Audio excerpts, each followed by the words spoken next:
I'm going to the facility whether you like it or not." He stood by the dining room window, arms crossed, as if waiting for me to break down in tears or drop to my knees and plead. But I remained silent, watching him intently. I questioned silently whether this was truly the son I had raised, the same child I had nurtured with tenderness, the one who sought comfort in my robe during nightmares. How could blood turn so cold? I refrained from responding, not for lack of words, but because I feared that if I spoke, my very soul would spill out. He scoffed, clearly annoyed by my silence, and declared that he could no longer support me, that I was complicating his life, that his wife was exhausted, and that this situation was untenable for anyone. It felt as if I were merely a burden, an overdue bill, an old box cluttering up the living room. He delivered this message with a calmness that cut deeper than a scream. I could only think, what did I do to deserve this? Yet neither he nor anyone else understood the silent struggles a mother bears. I walked to the kitchen as if nothing were amiss. I boiled water and brewed coffee, my hands trembling, not from fear, but from the immense effort it took not to cry. I sat at the table, slowly taking a sip from my mug. From the next room, I heard his voice on the phone, discussing an opening at the assisted living facility. He assured the caller that he would handle everything and that it would be resolved in 2 days. 2 days. That's how little I mattered to him, as if I could be disposed of so easily. I clenched the mug's rim, reflecting on the years, both good and bad, the times I sacrificed for him, the sleepless nights caring for his asthma and fears. All of that, all that I had been and given, now amounted to a decision made without my consent. I sensed this day arriving, though not exactly in this manner. I had felt it in Marcus's gaze for months, as if I were an annoyance even in his presence. I noticed it during meals, when conversation was sparse, in how he would close his bedroom door the moment I walked by, and how his wife treated me like a guest nearing the end of her stay. But that phrase was the final blow. When he returned to the kitchen, I had finished my coffee. I quietly asked if he wanted me to prepare dinner. He looked taken aback, perhaps expecting a different reaction, hoping to see me on my knees, screaming or begging.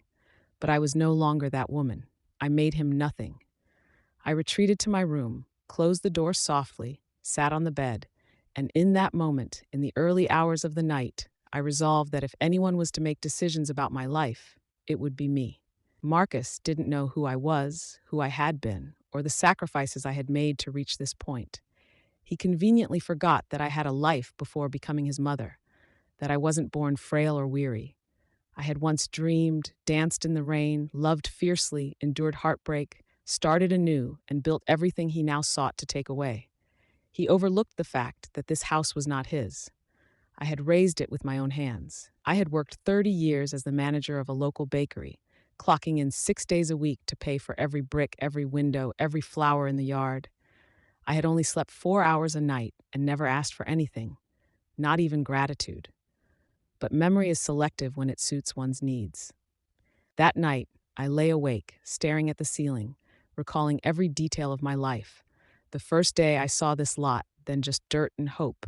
The day I brought newborn Marcus home wrapped in a yellow blanket. The Christmases, the laughter, the arguments, the reconciliations, all stored within these walls. Now he wanted to place me in an institution, as if I were a prisoner. I didn't cry, not because it didn't hurt, but because I refused to give him my tears. The next morning, I rose before anyone else and prepared breakfast as usual. When Marcus came down, he wore his typical expression, a mix of urgency and detachment. He informed me he had to step out to handle some paperwork and that we would talk later. I nodded. After he left, I approached the closet, not to pack clothes, not yet, but for something else. A small dark wooden box I had kept for years, containing my most important documents, deeds, my will, and some savings that no one knew I had. Not a lot, but enough. Inside were also letters, photographs, and old clippings. I sat on the bed with the box in my lap, and for the first time in a long time, I smiled. He believed me to be weak, that he could decide for me, but he had no idea what I had endured and what I was capable of. I closed the box again and placed it back in its spot. I had to act calmly, intelligently. It wasn't the time to reveal my hand, but the game had begun, and this time I would be the one moving the pieces. That night, I pretended to be tired and went to bed early. From my room, I listened as Marcus conversed with his wife. They were describing the facility as if it were a resort, as if a mother were merely an object to be shelved. I pulled the blanket up to my neck, not for warmth, but to shield myself from their disdain. The thought of leaving no longer pained me. What hurt was their belief that they could decide my fate without my input. They would soon realize. The following week would change everything, and I would have the final say. I remembered the day Marcus was born as if the sky itself anticipated something significant. The doctor noted that he took a deep breath from the very first moment, as if demanding the world with that first cry. Foolishly, I thought that signified strength and life. I never imagined it also served as a warning. From a young age, Marcus had been demanding, not crying from hunger, but from whim, dissatisfied with what he was given, wanting what wasn't his. With the blind love of a first-time mother, I went to great lengths to please him. I worked extra hours in my alterations business to buy him the designer sneakers all the kids wanted. I went into debt to secure a spot at a private academy, believing it would keep him away from bad influences. I swallowed my tears and sleepless nights to see him succeed. When his father, my husband Robert, passed away, Marcus was just 15.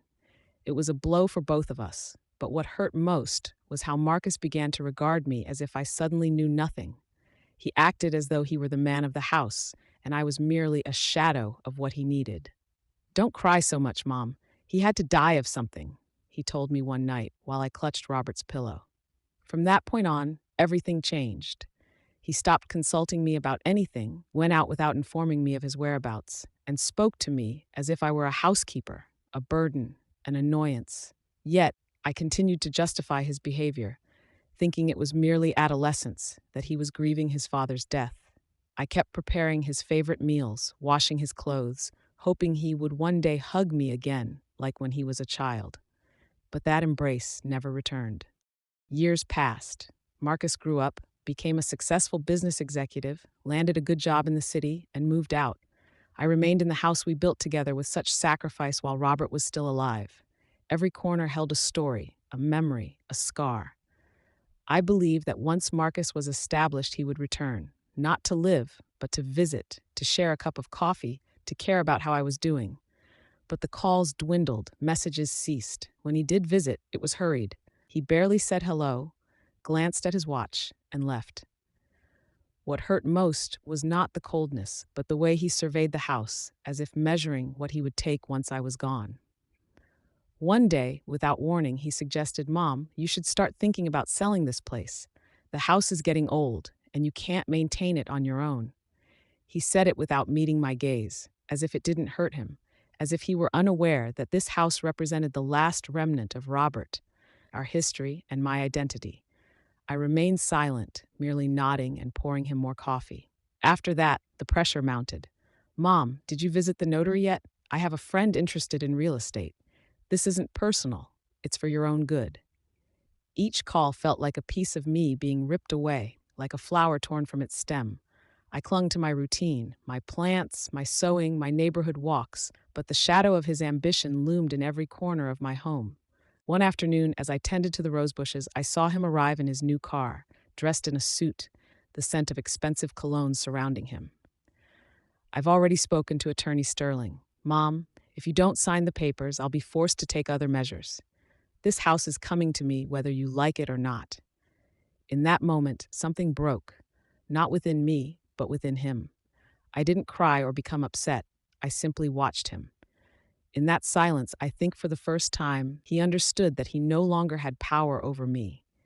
That night, I locked myself in my room and retrieved the ledger where I kept track of every expense since Robert's death. I noted how much Marcus's education cost, the investments I made in the house, and how many times I sacrificed something for myself to provide for him. Each figure was a wound. Every number felt like a betrayal. In the early hours of the morning, I realized something more painful than all of that. My son didn't love me. He only needed me to die so he could inherit. I made a decision. I would not give him anything. Not a wall, not a chair, not a flower pot. The next morning, I went to the market, walking the streets as if I were part of a secret plan just beginning to unfold.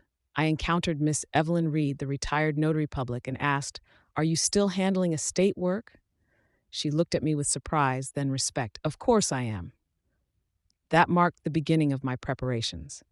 I collected documents, property titles, and payment receipts. I found records, deeds, and even the old letter from Robert stating that the house would always be mine unconditionally. Weeks passed without a word from Marcus, which suited me just fine. I remained silent, for sometimes the greatest act of rebellion is to say nothing at all. A month later, he returned, urgency in his tone. "Mom, I've made the decision for you. You're going to the facility whether you want to or not."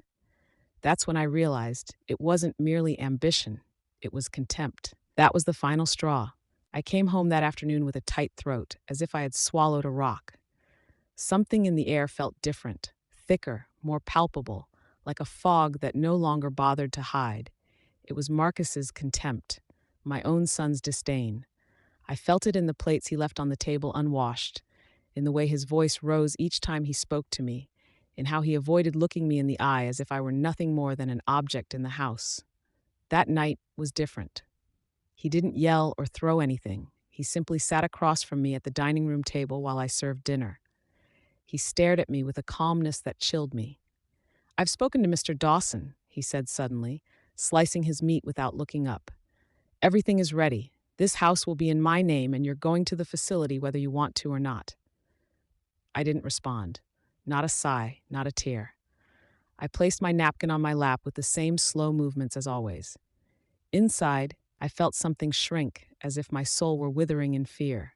But I remained silent, for in that quietude I was also making a decision. I didn't sleep that night. I paced the hallway, shadows stretching along the walls as if the house itself were watching me. How had we arrived at this point? I wondered when my son had transformed into someone capable of viewing his mother as a burden. But questions were no longer sufficient. The next day, I began doing something I hadn't done in years: writing. I retrieved an old notebook and started recording dates, names, facts, as if my life were a file needing scrutiny. I recalled the original deed to the house, the documents locked away in a box deep in my closet. I also remembered something crucial. I hadn't signed anything yet. That transfer hadn't occurred. Legally, the house still belonged to me, and if he thought I would hand it over like an old rag, he didn't know me well enough. I started small. I sold some antique silverware I had inherited from my mother, then some jewelry that had been tucked away for decades, all in silence, without raising suspicion. Marcus believed I was still the submissive woman who washed his clothes and prepared his breakfast without complaint. But I was no longer that person. The day before his next visit with the attorney, I overheard him on the patio phone, unaware that I was eavesdropping. "Yeah, it's all set. The old lady doesn't say anything. She just cooks and walks around like a ghost. No problem. We'll sign in a week, and I can start the renovations. I'm going to gut that whole kitchen." I didn't cry, but that phrase, the old lady, struck me. Not mom, not my mother, but merely the old lady. In that instant, I knew time was of the essence. I had to protect the remnants of myself he wouldn't destroy. The next day, I woke early and went to the bank, opening a new account under a different name. I took precautions I had never considered before. I changed passwords, saved copies of documents in various locations, and reread the house deed line by line as if it were a tragic novel. In that rereading, I discovered a detail I had forgotten, a clause allowing me to annul any change if I could prove coercion or abuse. I guarded that page as if it were gold. The humiliations continued. Marcus never tired. Each day he found a new way to belittle me. Sometimes he would simply ignore me. Other times he would come in with grocery bags, dropping them forcefully onto the table as if I were his employee. One night, when the tension was so thick it felt palpable, I prepared his favorite meal, smothered pork chops and rice, hoping to invoke some cherished memory, some laughter from the days when he was still a child seeking refuge in my embrace.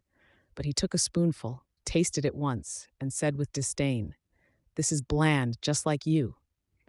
I froze, not from the words themselves, but because his tone conveyed total indifference, as if I were no longer present. That's when I realized I could no longer endure this alone. I thought of someone, the only person who had consistently spoken to me with kindness during our chance encounters at the market. Serena Hayes, the neighbor down the street, who had cared for her sick mother until her last breath and had offered me help more than once when she saw me struggling with bags. We weren't close, but there was a light in her that made me feel there was still goodness in the world. I walked to her house, heart pounding, and when she opened the door, hair pulled back and apron dusted with flour, I simply said, "I need to talk, and I don't know who else to turn to." Without asking questions, she let me in. I sat in her kitchen, which smelled of freshly baked bread, and poured out everything, every word, every invisible blow, every night of silence, every gesture of contempt. Serena listened without interruption, offering no cheap comforts. She simply took my hand when I finished and said something that still resonates with me. "You're not alone, and you don't have to give your life to someone who doesn't value it." That day, something shifted within me. I returned home a different person. I no longer walked with my back hunched or shoulders slumped. For the first time in a long while, I felt as though I had a plan, a real one, my own. Marcus noticed the change. He regarded me with narrowed eyes, suspicion etched on his face, but he said nothing. He frowned and returned to his phone. Serena kept her promise. She didn't just listen that first time. She began visiting frequently, quietly, as if she understood that any whisper in my house could ignite a powder keg. She brought homemade bread, sat with me on the patio, watching leaves fall, and gradually became a constant presence, a companionship that didn't require many words. One afternoon, while we prepared strong black coffee together, she looked at me with those tranquil eyes and said something that startled me. "Thelma, if you decide to leave, I'll help you go anywhere. You don't need to tell me when. Just tell me you're going to do it." I didn't respond immediately, instead watching the steam rise from the pot as if it contained my thoughts. But inside, something was igniting. For the first time, I felt that not only could I escape, but I could start anew. That night, in my room, I opened the drawer where I kept my important papers. I pulled out the deed to the house, staring at it for a long time. There was my name in black ink, Thelma Price. It was mine. Everything was still in order. I hadn't yielded anything, not yet, and I wouldn't. I began gathering everything I would need to disappear. Documents, some cash I withdrew slowly to avoid suspicion, my birth certificate, bank books, and an old gold chain that belonged to my grandmother. I hid everything in an empty cookie tin under a false bottom in the dresser. No one would ever know. Meanwhile, I played the part, setting the table as usual, cooking without enthusiasm, but without mistakes. Marcus seemed distracted, more concerned with his calls, investment plans, and the renovations he envisioned for a house that wasn't his yet. However, I noticed a disturbing detail. He was checking up on me. Sometimes he would enter my room unannounced, looking for a pen or asking if I had seen his keys, lingering a few seconds longer than necessary as if inspecting something. He was searching for evidence. He didn't know what exactly, but I felt watched. So I became more cautious, memorizing where I kept my things, taking photos with my old phone in case anything was moved. Everything had to be calculated, every gesture, every word. It was then that Serena suggested a possibility I hadn't considered before. My cousin lives near Asheville, North Carolina. She has a small, quiet place and doesn't ask too many questions. Could you start there? I remained silent, the name resonating in my mind like a distant echo. Asheville, it wasn't just a location, it represented a promise, a new atmosphere, a new Thelma. I asked, "And how would I get there?" "I'll drive you," she replied without hesitation. We decided the departure had to be precise, swift, with no margin for error. The plan began to take shape. One Friday morning, while Marcus was at his weekly meeting with Attorney Sterling, I would slip out the back door with a single suitcase and meet Serena on the corner. She would have everything prepared: the car, the route, the silence. I committed to ensuring everything was in order before I left, that he would find the house intact, clean, like an empty inheritance. Just the furniture and the walls, nothing else. I had already begun selling valuable items little by little. Not the big ones, not the obvious ones, but those he would never notice until he needed them. I sold the porcelain dinnerware set my mother left me, a collection of heirloom black folk art, and an oil painting that had hung in the hallway for 20 years. Each sale felt like a small goodbye, pieces of history I let go of with a mix of sadness and liberation. I kept the money tucked inside envelopes in a double lining of my purse. If all went well, I would have enough to live on for a while, without depending on anyone, without asking for anything. But as days passed, Marcus began to act more nervously. One afternoon, he asked, "Have you been to the bank lately?" I denied it, maintaining my composure. "Why?" "I don't know. I just feel like something strange is happening. I want to make sure you're not signing anything without telling me." The irony was bitter. He, who planned to take the house from me, was worried about me doing something strange. "I don't have anything to sign, Marcus. You know I don't handle those things anymore," I lied. He scrutinized me but didn't press further. Then, 2 days before my intended departure, an unexpected incident occurred. I was putting the last papers back in my hidden box when a receipt fell to the floor. Marcus walked in at that moment and spotted it before I could pick it up. He snatched it. It was for the sale of an antique figure. Not in my name, but with a delivery address. "What is this?" he demanded. "It's from a long time ago. I found it in a box." "It's nothing," I replied, my heart racing. He studied me for seconds that felt like an eternity before placing the paper on the table and leaving without another word. But he didn't spend the night at home. Serena called as soon as she found out. "We're moving it up. We can't risk it." And so it was.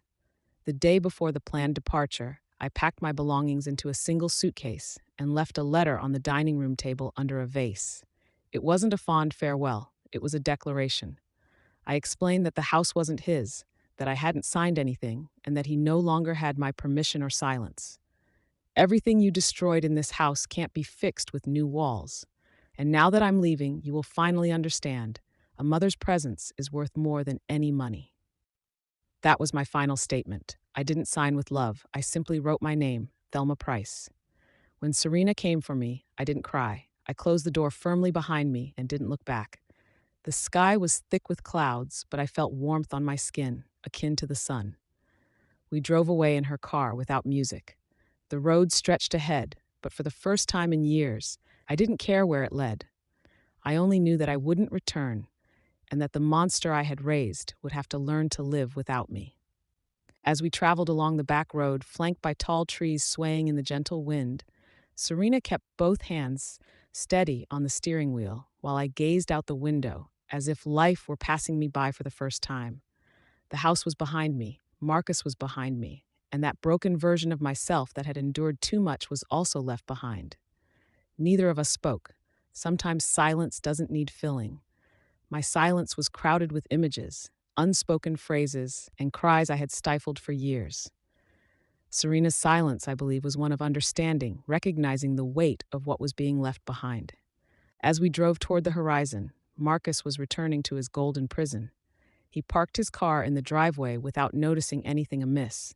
He walked in, talking on the phone with that sharp voice he used for closing deals that were never what he claimed. He crossed the living room without noticing the vase or the letter underneath. Pouring himself a glass of water, he kicked his shoes to the side and slumped into the armchair. It was then that he felt it, the silence, a different kind of silence, not the usual one, but a heavier, deeper void, an echo. He got up and wandered through the house, calling my name 2-3 times. Nothing. He went upstairs and found the bedroom empty, not messy or ransacked, just devoid of life, as if the soul had departed. He descended slowly and, passing the table, finally noticed the letter. Reading it while standing, his brow furrowed. He initially struggled to comprehend it. Then came the rage, followed by disbelief, and finally, that look men wear when they never expected something to leave them. He tore the paper and threw it on the floor, kicking the vase, which shattered against the wall. "You have no right," he screamed at nothing, at a woman who was no longer there to hear him. He checked the closet, opened drawers, and discovered things were missing. Jewelry, papers, the folders with the house deed, the envelopes with cash, everything. For the first time in his adult life, he felt fear, not fear of losing property, but fear of having lost control. He called my phone once, twice, 20 times, but always received the same message. The number you have dialed is not available. He called his contacts, but nobody knew anything or was willing to say. He even attempted to reach Serena, whom he had profoundly underestimated. She didn't answer, and that's when his real breakdown began. For days, he roamed the house like a furious ghost, rewriting my letter in his mind with anger. He told himself I would return, that it was merely a tantrum, that I couldn't live without him, that I was too old to start over.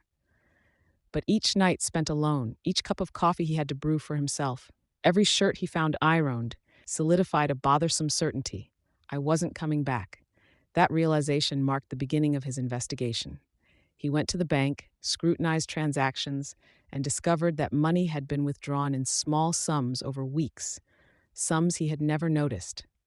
He had always thought I was clumsy, never considering I could hide anything from him. He visited Attorney Dawson, demanding to know of any legal movements regarding the property. Dawson, looking uncomfortable, informed him that I had requested a certified copy of the deed, but had signed nothing. No donations, nothing. "So it's still in her name?" he asked, his voice strained. "Yes, everything still belongs to your mother, and if I sell it without her signature?"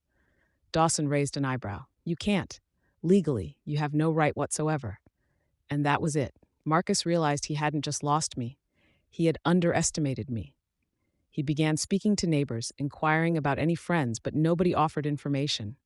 He even knocked on Serena's door, but no one answered. That only fueled his rage. He started drinking, not violently, not like in the movies, but in silence, seated in front of the television, which was tuned to channels he wasn't watching. Bottles emptied without a sound, food lost its flavor, days became purposeless. In that abyss, he began to view the house differently.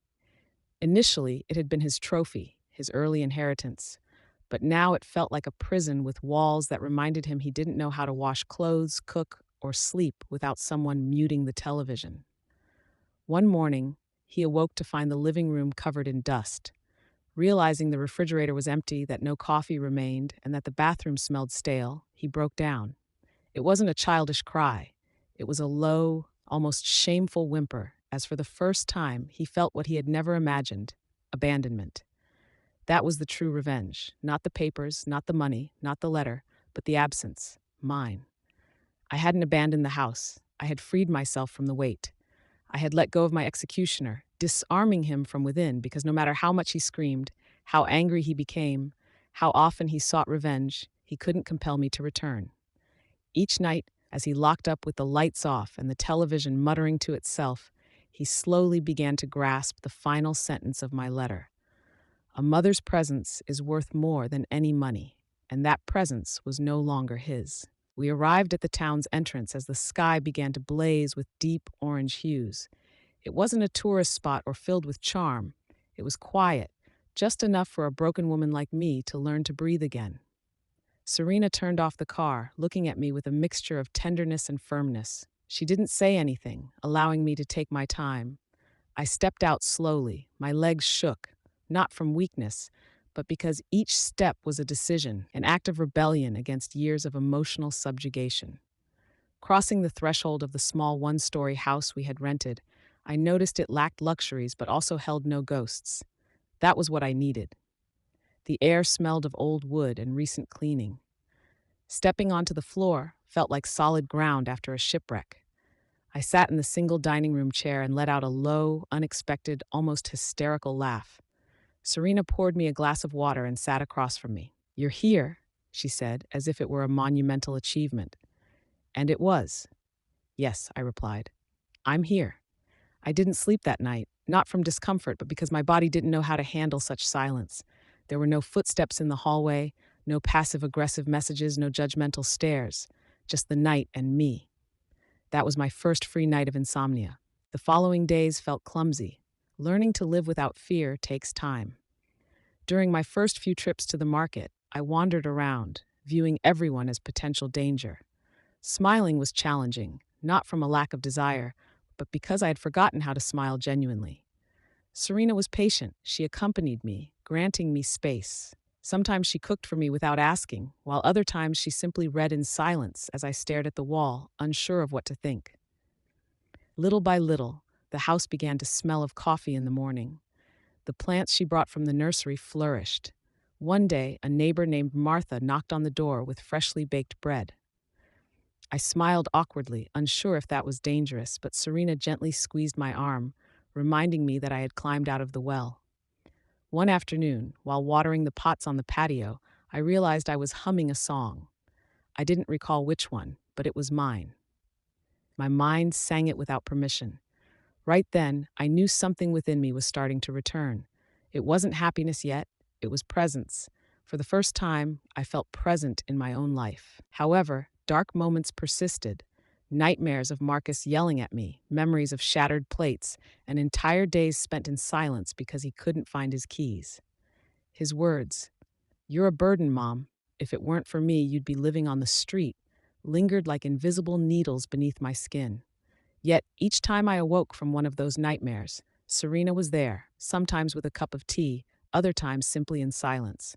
She never pressured me to move on. She allowed me to be broken without it being a burden. One afternoon, I decided to walk alone to the town's lookout point. It was early, and the sun had just begun to rise, filling the air with the scent of wet earth that always made me feel alive. I climbed without haste, feeling every muscle and breath as if my body was rebuilding itself. From the top, I viewed the world with new eyes. Thelma Price was no longer the woman who asked for permission to exist. Now she was someone who had chosen to disappear from a place where she wasn't loved. I had no regrets. I contemplated selling the house, using the funds to travel and live peacefully with Serena, to reclaim the years he had denied me. I would do it because it was mine. Everything I had, my body, my choices, my affections, was now mine. In that instant, the wind blew fiercely, as if life itself were whispering to me, "You are exactly where you need to be." It wasn't revenge, it was emotional justice. Marcus would learn, if he chose to, that a mother isn't eternal, that you cannot trample a heart and expect it to keep beating for you. I no longer beat for him. I beat for myself. Marcus didn't realize when he began to feel that the house no longer belonged to him. At first, he pretended it was temporary, convincing himself I was overreacting, that I would return once I calmed down. But as days turned into weeks and I didn't come back, the silence multiplied in every corner. It was no longer simply an absence. It was a sentence. The kitchen felt cold. There was no aroma of coffee, no one opening the windows. Dust settled like a guest who knew they wouldn't be expelled. Without my presence, the house became inhospitable to him. For Marcus, this was incomprehensible. He had always viewed me as merely a functional piece of furniture, an extension of the home, an entity without will who served without question. He didn't understand that the soul of that house was me, and when I left, I took it with me. Serena observed me silently each morning, knowing something within me was realigning. We rarely discussed Marcus, but we both understood he was attempting to track my shadow through missed calls, unanswered messages, and rumors that reached me like distant echoes. He visited the bank, the notary, even a distant cousin's home, hoping someone would know about me. But I remained invisible, not out of fear, but out of dignity. One random afternoon, while walking with Serena through the local market, I spotted an indoor plant I had always admired, an intertwined ivy with vibrant green leaves. I purchased it without hesitation. Upon returning home, I placed it on a shelf by the window where it would soak up the morning sun. I surprised myself by talking to it as I arranged it. "You're going to be fine here. I am too." That night, I dreamt of Marcus, not as the rude authoritarian man who yelled that I was ruining everything, but as a child, crying in an empty bedroom surrounded by broken toys, asking why I had left him. I awoke with a mix of guilt and liberation, because while I had left him alone, he had also abandoned me for years. Days passed, and I received more news of Marcus's decline. A mutual acquaintance, the husband of a neighbor who still kept in touch with him, shared that Marcus no longer went to work, that he lived locked away, irritable, yelling at anyone who dared to mention me, that he had started drinking, and that once he had been found asleep on the couch, surrounded by bottles, the television blaring a cooking show we used to watch together. His arrogance began to crumble. Without me, he had no one to blame for his frustrations, no one to humiliate to feel superior. For the first time, He had to face himself, and he didn't know how. I received a handwritten letter from him, lacking a return address, but I recognized his handwriting. It was a clumsy attempt at an apology, mixed with pleas and manipulation disguised as concern. He wrote things like, "I don't understand why you did it this way. We could have talked about it. I'm suffering too." Not one line acknowledged his mistreatment of me, nor did he show any genuine introspection. It was merely a chain of phrases designed to draw me back into his orbit. I tore the letter into small pieces, burned it in the sink, and watched the ashes dissolve into the air. For the first time in years, I felt a sense of true relief. I no longer needed his approval or forgiveness. He held no power over me, not even with his words. Meanwhile, the sale of the house progressed. The real estate agent, a kind man in his 50s, inquired multiple times if I was sure it was a valuable property, that I could rent it out, that I could return someday. But each time I considered it, a single image filled my mind. Me, hunched in a corner, listening to Marcus yell as he broke plates, insisting that nobody lived for free. That house was no longer a home. It was a wound with a roof. I decided to sell it, making the choice without ceremony. I simply signed the papers and requested that all funds be transferred to a new account, one with no access for anyone but me. Serena accompanied me to the bank, holding my hand while we waited. That simple gesture provided me with more strength than 1,000 speeches. With that money, I didn't plan to buy another house. I didn't need possessions. I planned to truly live, to visit the places I had always dreamed of but never could. Perhaps Italy, perhaps Jamaica. I wanted to learn to dance, to swim without fear, to laugh without seeking permission. Most importantly, I wanted Marcus to know I had sold everything, that nothing remained, that the house he thought would be his now belonged to another family, that every tile, every door, and every piece of furniture was no longer his because he had never valued them. He believed that deserving was enough. I was told that when he discovered it, he went into a frenzy, rushing to the house to try to halt everything, but it was already vacant. The new owners had painted the walls, discarded the old furniture. There was no trace of my life left within. Standing in the middle of the yard, he shouted my name like an angry child whose toy had been taken away. He called my phone, but I had already changed my number. He sent emails that were never delivered, searching for me as one searches for a ghost, because that's what I had become to him, a phantom who had left, taking the very air with her. One evening, Serena prepared a special dinner for me, shrimp and grits, homemade bread, and sweet wine. We toasted to what was lost, to what I would never carry again, and to what I had finally released. As I listened to her share her plans to open a small embroidery workshop, I realized that not all things broken had to hurt. Some cracks lead to the light. Marcus would continue searching for me, not out of love, but because he didn't know how to exist without someone to dominate. I was no longer willing to be that for anyone. I had never felt the air so light as I did that morning in Savannah, Georgia. I woke up without a start, without the pressure in my chest that had followed me for years. For the first time in a long time, I didn't hear voices demanding things from me. I didn't feel heavy footsteps in the hallway. I wasn't afraid to open my eyes. I opened the window and allowed the sun to caress my face, soft, almost warm like a new embrace. I took a deep breath, sitting on the edge of the bed, finally aware that a new life had begun, my own. Serena had already left for the market early, leaving a note in blue ink on the table. Today, I'm bringing buttermilk biscuits and good coffee. I promise. I smiled, not because of the biscuits or the coffee, but because someone thought of me with kindness. After a lifetime of silence and orders, such kindness is worth more than any treasure. Days passed slowly, as they must when one is healing. I learned to walk slowly, to pause in front of trees, to gaze at the sky without worrying about the clock. Serena taught me to swim again, not in the sea, but in life.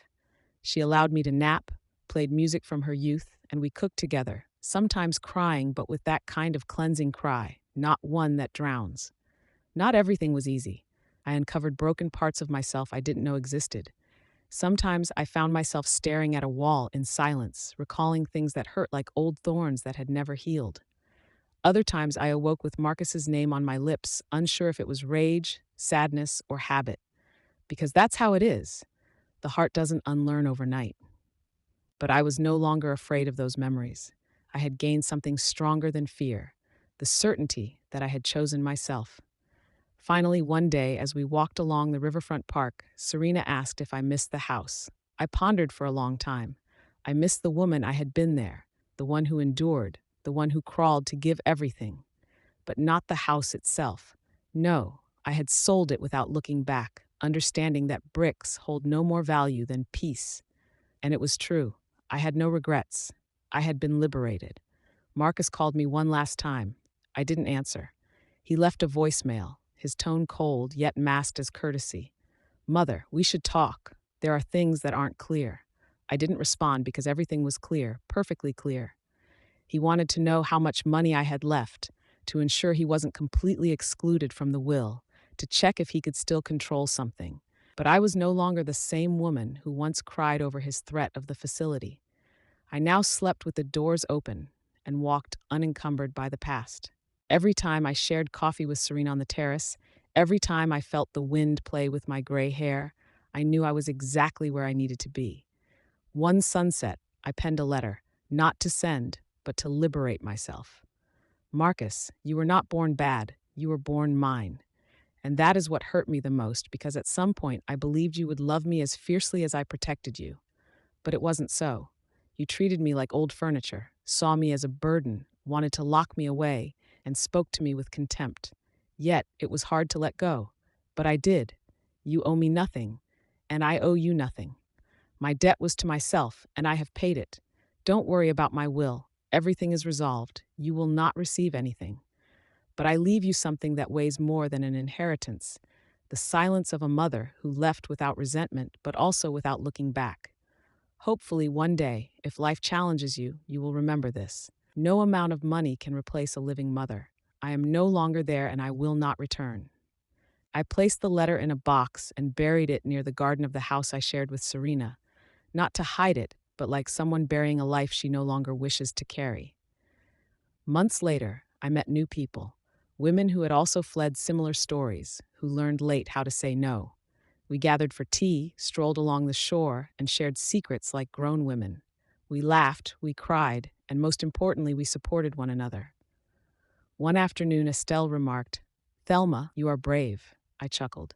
"No, Estelle, I'm just tired of not being." And she was right. I didn't become rich or famous. I didn't open a foundation or write books. I didn't do anything extraordinary except the most challenging thing, to live without guilt. I learned to dance alone, to eat leisurely, to gaze in the mirror without seeking flaws, to listen to my own voice and trust it, to sleep with a calm heart. At my age, that is a revolution. I no longer ponder what would have happened if Marcus had loved me differently, because I realize that love, if begged for, becomes a prison. Today I walk lightly. Today I am unafraid. Today I understand that I was a mother, but I am also a woman, and above all, I am free.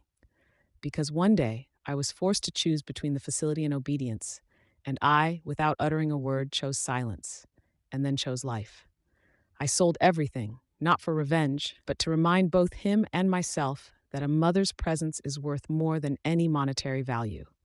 If he ever hears my name, let it not be for what I gave, but for what I was no longer willing to lose. Thelma Price, woman, mother, and now the owner of myself. Did you enjoy my story? If you listened until the end, please drop a 1 in the comments. If you liked it, you can support me by liking the video and sending a small tip. I have many more life stories like this on my channel, so make sure to subscribe and check them out. I've added 2 new stories on screen that everyone loves. Thank you for being here. See you in the next one, with love and respect.